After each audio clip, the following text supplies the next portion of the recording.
Ikigai వయసు మీద పడుతున్న యవ్వనంగా జీవించే కళ.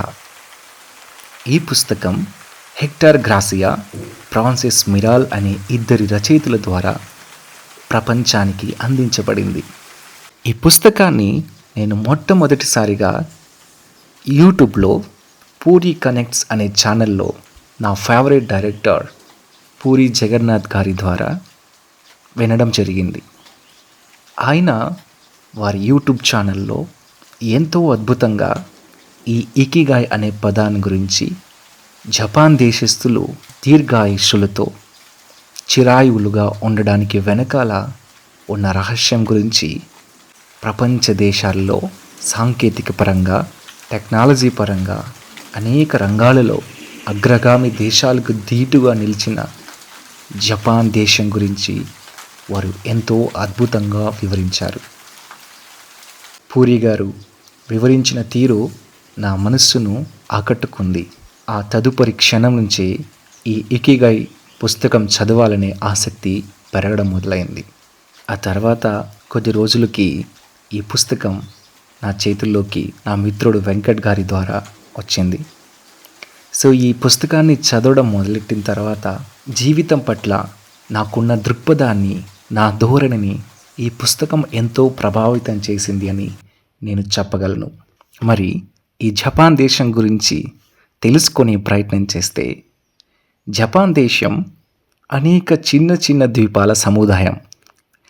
రెండవ ప్రపంచ యుద్ధ కాలంలో జపాన్ దేశం మీద అణుబాంబు ప్రయోగం జరిగింది. దానితో జపాన్ దేశం ఒక శ్మశానంగా మారిపోయింది. కోట్ల సంఖ్యలో ప్రాణ నష్టం, ఆస్తి నష్టం సంభవించింది. ఇక జపాన్ దేశం కోలుకోవడం అసాధ్యమని ప్రతి ఒక్కరూ భావించారు.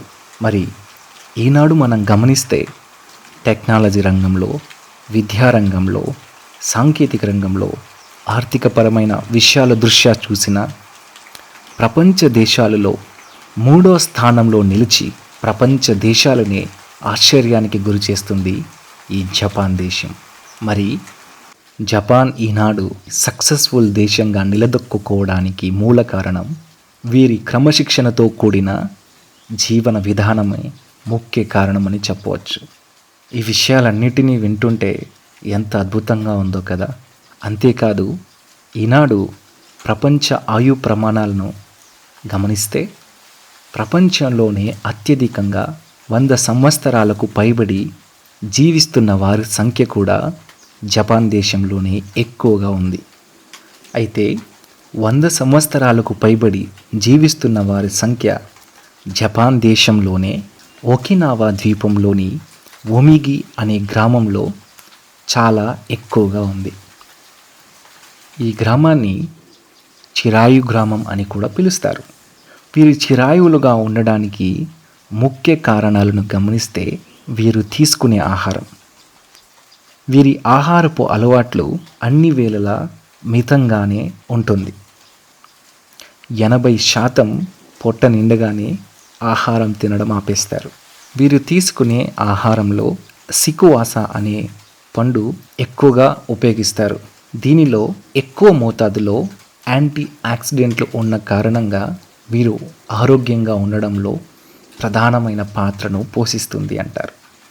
అలాగే వీరు నిత్యం సేవించే మొరంటా టీ, ఈ టీలో వాడే స్వచ్ఛమైన శుద్ధమైన జలం ప్రధానమైన పాత్రను పోషిస్తుంది వీరు చిరాయువులుగా ఉండడంలో. అంతేకాదు, వీరు తీసుకునే ఆహారం ఎక్కువగా శాకాహారం మాత్రమే. ఎంత అద్భుతంగా ఉందో కదా. శాకాహారమే వీరి చిరాయువుకు రహస్యం అన్నమాట. అంతేకాదు, శాకాహారంతో పాటు ఇంకా చాలా విషయాలు ఉన్నాయి. వీరి జీవన విధానంలో ప్రకృతి దేవతలను ఆరాధిస్తారు. ప్రకృతి అంటే అమితమైన ప్రేమ వీరికి. ఏ జంతువుకు హాని చేయదలుచుకోరు.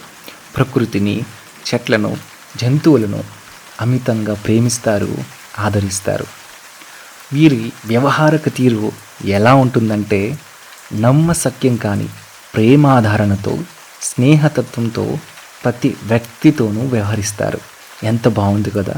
పరాయి వాళ్ళను ద్వేషంతో చూడడానికి బదులు ఒకినవ వాసులు ఇచారిబా చోదే అనే సూత్రాన్ని అనుసరించి జీవిస్తారు.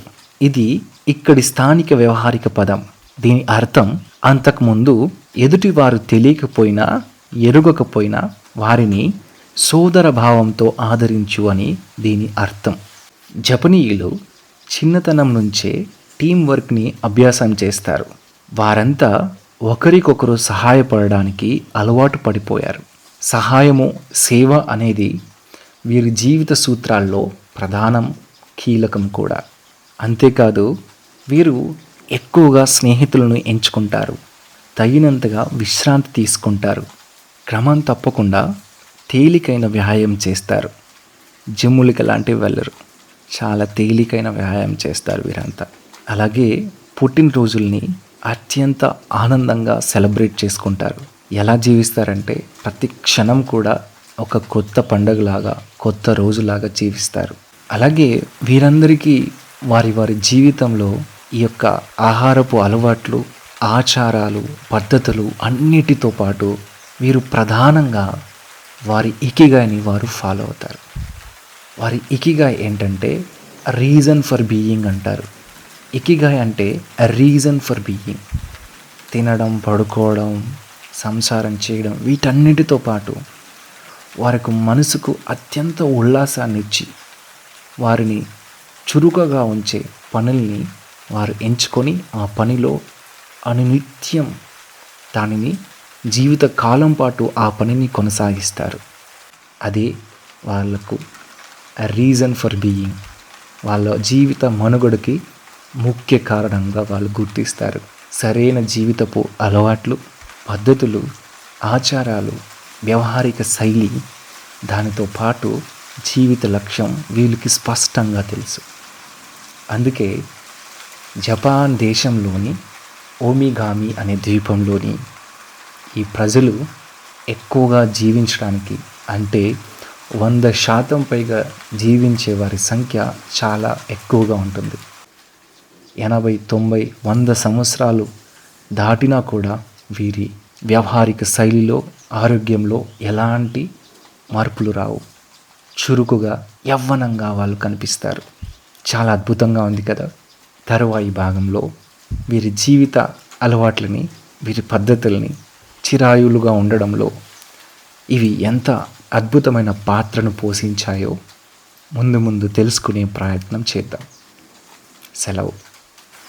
ఈ వీడియో మీకు నచ్చినట్లయితే ప్లీజ్ లైక్, షేర్, సబ్స్క్రైబ్. మీ యొక్క మనోభావాలను యూట్యూబ్ కామెంట్ సెక్షన్లో పంచుకోవచ్చు. ధన్యవాదాలు. నేను మీ నటరాజ్. Thank you.